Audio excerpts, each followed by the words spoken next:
पण जर जवळ काही नसेलच तर भ्यायचं काही कारण आहे का? म्हणतो जाऊ दे, काय नाही घरात तरी काय नाही काय, सारे खापराचे भांडे आणि नेऊन चोर काय करणार आहे त्याला. तुकाराम महाराज त्यांच्या अभंगातले मस्त म्हणायचे, आम्ही सदैव सुडके आणि जवळी येतात चोर धाके. काय होतं तुकाराम महाराजजवळ? नामस्मरणाशिवाय काही नव्हतं, चिंतनाशिवाय काहीच नव्हतं.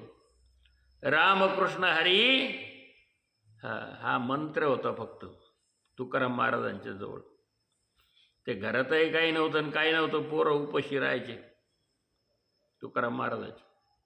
ते म्हणतात, आम्ही सदैव सुडके जवळी येता चोर धाके. आम्ही सतत काय दारिद्र्यातच आहोत, आम्ही सुडके आहोत.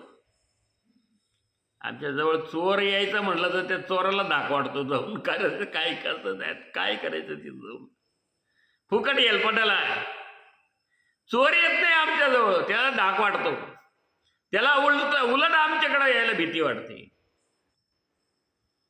काय जवळी येता चोर धाके. कुत्री घरं राखीती. आमचे कुत्रे घरं राखतात, माणसं नाही लावावं लागत किंवा कुलूप लावावं लागत नाही त्याला. का? हे नाहीच आहे सगळं, ते अभय. मग या ठिकाणी अभयाचं वर्णन केलेलं आहे. अभयम म्हणजे न भिणारा, न घाबरणारा, असा तो दैवी पुरुष असतो. पहिलाच गुण त्याचा तो आहे अभय. हो, त्याला भीतीच नाही कशाची, कारण की त्याने सर्व संग परित्याग हा केलेला असतो. बघा,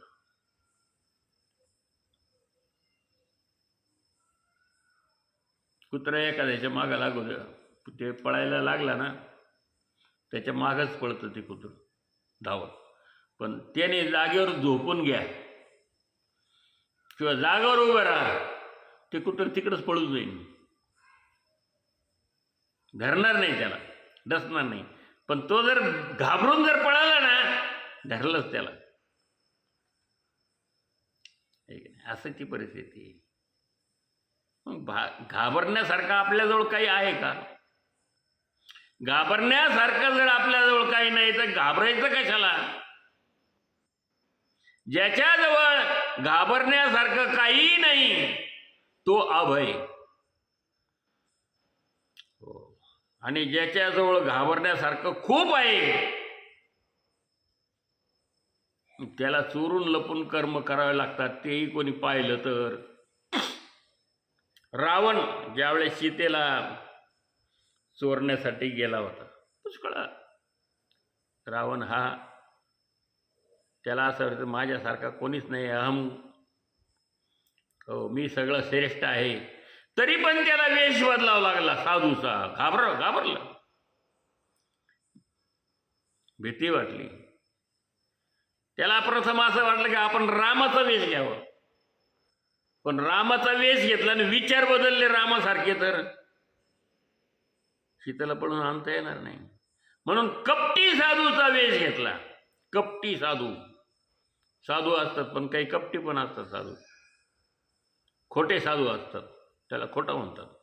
गंडमाळा वगैरे गळ्यामध्ये, भगवे कपडे, कमंडलू, दंड हातामध्ये, जटा वाढवलेल्या, असे काही खोटे साधू, कपटी साधू असतात की ते स्वार्थ साधू असतात.